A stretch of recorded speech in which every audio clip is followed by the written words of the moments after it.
Students, class 12th mathematics में हमारा topic चल रहा था मैट्रिक्स। और मैट्रिक्स की आज हम लोग एक्सरसाइज 3.3 का अध्ययन करेंगे। इसमें पिछले टर्न में आपको परिवर्त आव्यूह के बारे में बताया गया था कि किसी पंक्ति को स्तंभ में, स्तंभ को पंक्ति में बदल देना ही परिवर्त आव्यूह कहलाता है। अब उसी की सीरीज को आगे बढ़ाते हुए 3.3 एक्सरसाइज का पहला प्रश्न, ए बराबर, ये कोई मैट्रिक्स दी गई है। पहला प्रश्न, ए बराबर 5 2 3 3 गुणा 1 की मैट्रिक्स है। इसका परिवर्त आव्यूह यानी स्तंभ में दिया गया तो पंक्ति में बदल दिया गया, तो ये ए डैश आ गया। प्रश्न नंबर 2, ए बराबर एक कोई मैट्रिक्स है, बी बराबर कोई मैट्रिक्स है। आपको दिखाना है कि ए प्लस बी का होल डैश बराबर ए डैश प्लस बी डैश। सबसे पहले LHS सॉल्व करेंगे, यानी ए प्लस बी निकालेंगे, तो ए की मैट्रिक्स प्लस बी की मैट्रिक्स। तो ए की मैट्रिक्स ये दी गई है और बी की मैट्रिक्स ये, इनको जोड़िए तो -1 -4 -5 2 + 1 3 3 -5 तो -2, इस तरह जोड़ने पर ये मैट्रिक्स आ गई। अब इसका जब ट्रांसपोज करेंगे यानी परिवर्त आव्यूह निकालेंगे तो पहली पंक्ति पहला स्तंभ, दूसरी पंक्ति दूसरा स्तंभ, तीसरी पंक्ति तीसरा स्तंभ, तो ये ए प्लस बी का होल डैश आ गया। अब RHS में ए डैश प्लस बी डैश, तो ए का परिवर्त यानी पंक्ति को स्तंभ बदल कर लिख लीजिए, फिर बी डैश को पंक्तियों को स्तंभ बदल लीजिए। अब इन दोनों का प्लस करने पर ये आया। अब जो ये आया वही ए प्लस बी का होल डैश मिला लीजिए। देखो -5 3 2 -2 6 9 9 बराबर आ रहा है, इसलिए सिद्ध होता कि ए प्लस बी का होल डैश बराबर ए डैश प्लस बी डैश, अर्थात LHS बराबर RHS। प्रश्न नंबर 3 और 4 इसी तरीके से आप छात्रों को शामिल करना है। प्रश्न नंबर 5, ए बराबर कोई मैट्रिक्स है, बी बराबर कोई मैट्रिक्स, ए बी निकालना है। तो ए डॉट बी इनका और ए मैट्रिक्स का और बी मैट्रिक्स का आपस में गुणा, पहले का पहले से, दूसरे 1 का -1 से, 2 से 1 से, तो ये आ गया -1 2। एक पंक्ति में एक ही अव्यय है, स्तंभ में भी एक ही है, तो 1 का -1 से, 1 का 2 से, 1 का 1 से। इस तरीके -4 का करेंगे,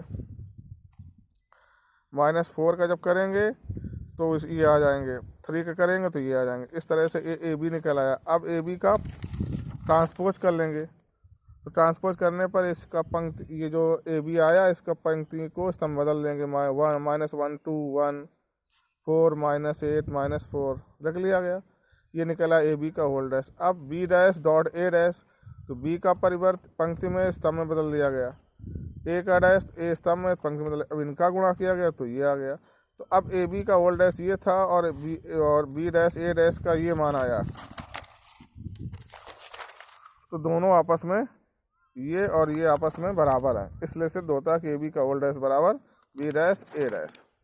प्रश्न नंबर 6, ए बराबर cos alpha sine alpha minus sine alpha cos, A dash कर लिया इसका तो ये निकल आया।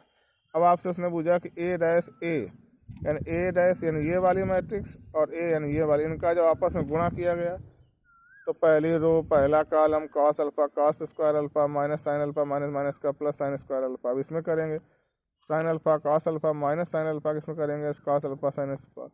दूसरी रो पहला कॉलम, दूसरी रो दूसरा कॉलम, इनका गुणा किया तो ये कट गए, ये कट गए, ये sine square alpha plus cos square alpha एक के होता है, यहाँ भी एक आ गया, ये बराबर आ गया।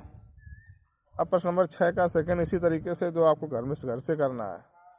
अब 10 का फर्स्ट आप स्वयं करेंगे, सेकंड हम बता रहे उसी तरीके से आपको करना है।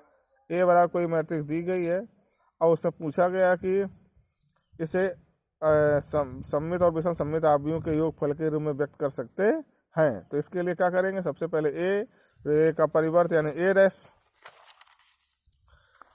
अब ए डैश बराबर ये हो गया। अब इसका दोनों का प्लस ए डैश का हाफ यानी ए प्लस ए डैश का हाफ, तो ए की मैट्रिक्स ये, ए डैश की मैट्रिक्स ये, दोनों को प्लस किया गया 12/2। इनको जोड़ने पर आपको ये मिलेगा 12 6 ये आएंगे, 6 6 12 -2 -4, इस तरह से 2 2 4, 2 अंदर से कॉमन ले लिया, 2 2 कट गया, तो पी बराबर ये कोई मैट्रिक्स आ गई। अब इसका परिवर्त किया गया तो वही आ गया पी डैश बराबर पी के, यानी जितना ये था वही अभी प्राप्त हो रहा। इसका मतलब क्या है, पी बराबर आपका ये आया था, पी बराबर ये था, पी डैश किया गया तो इतना ही आ गया, तो हम कह सकते हैं कि P बराबर 1/2 A प्लस A डैश एक सममित आव्यूह है। अब विषम सममित के लिए माइनस करते हैं तो Q बराबर से मान लेंगे, जैसे 1/2 A प्लस A डैश को P माना तो ऐसे 1/2 A माइनस A डैश को क्या मान लेंगे Q। तो 1/2 A माइनस A डैश करेंगे मतलब कि A की मैट्रिक्स फिर A डैश की मैट्रिक्स दोनों सेम है। देखो 6 - 2 -2 दोनों सेम है। जब इनके तत्वों को हम घटाएंगे सब तत्व 0 हो जाएंगे। 6 से 6 घटाएंगे 0, -2 घटाएंगे तो +2 हो जाएगा 0, 2 - 2 0। इस तरीके से हर तत्व को जब घटाएंगे तो सब 0 0 हो जाएंगे। और तो Q डैश बराबर परिवर्त करेंगे जब 0 0 सब 0 0 बनाएंगे। एक बात हम लोगों को पता है कि शून्य आव्यूह जो होता है वो विषम सममित भी होता है और सममित भी होता है। तो यहाँ हम विषम सममित की बात कर रहे हैं, इसलिए शून्य आव्यूह को विषम सममित आव्यूह भी कह सकते हैं। तो Q एक भी अर्थात Q बराबर Q डैश भी क्या है, विषम सममित आव्यूह। जो Q डैश है वो क्या है, विषम सममित भी आव्यूह है। अगला आप कह रहा कि जो P और Q निकाले गए इन्हें हम योगफल के रूप में लिख सकते हैं। तो जो P बराबर था वो ये, Q बराबर था वो ये। अब इसका विषम सममित करेंगे,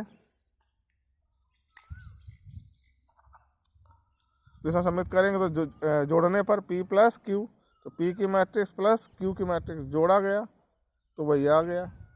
6 + 0 -2 प्लस वही आ जाएंगे। तो बराबर जो किसके ए क्या था हमारा जो मैट्रिक्स थी। इसका मतलब दो आव्यूहों को उनको विषम सममित और विषम सममित निकालने पर उनका योगफल किया जाएगा तो ए के बराबर प्राप्त होता है। तो हम कह सकते हैं किसी आव्यूह ए को सममित और विषम सममित आव्यूह के योगफल के रूप में व्यक्त कर सकते हैं। यही आपको लेकर के बताया गया है। आगे देखिए, आगे दिया गया है प्रश्न नंबर 11, यदि ए और बी दो समान कोट के सममित आव्यूह हों तो ए बी माइनस बी ए हमेशा जब ए और बी समान कोट के आव्यूह होंगे तो ए बी माइनस बी ए सदैव विषम सममित आव्यूह होता है, तथा विकल्प ए सही है। प्रश्न नंबर 12 में ए बराबर कोई मैट्रिक्स दी गई, उसका हमने परिवर्त निकाला ए डैश और कह रहा आई, तो आई बराबर जो कि 2 × 2 की मैट्रिक्स, इसलिए आई भी 2 × 2 का होगा तो 1 0 0 1। अब प्रश्न में इसका मान निकालना, ए प्लस ए डैश बराबर आई हो तो अल्फा का मान, तो ए की मैट्रिक्स प्लस ए डैश की मैट्रिक्स आई की मैट्रिक्स, इनको plus 2 cos alpha minus sine alpha plus sine alpha 0 हो जाएंगे। Sign alpha minus sine alpha 0, cos alpha 2 cos alpha. असंगत तत्वों की तुलना करें तो 2 cos अल्फा बराबर 1, तो cos अल्फा बराबर 1/2, तो अल्फा बराबर कितने अंश आ जाए 1/2 cos 60 का मान होता है, तो अल्फा बराबर 60 अंश। 60 अंश का रेडियन मान कितना होता है π/3। तो विकल्प आपका बी सही है। तो SW में आपको 3.3 के सभी प्रश्न होमवर्क में करने हैं सभी छात्रों को और ग्रुप में भेजना है। धन्यवाद।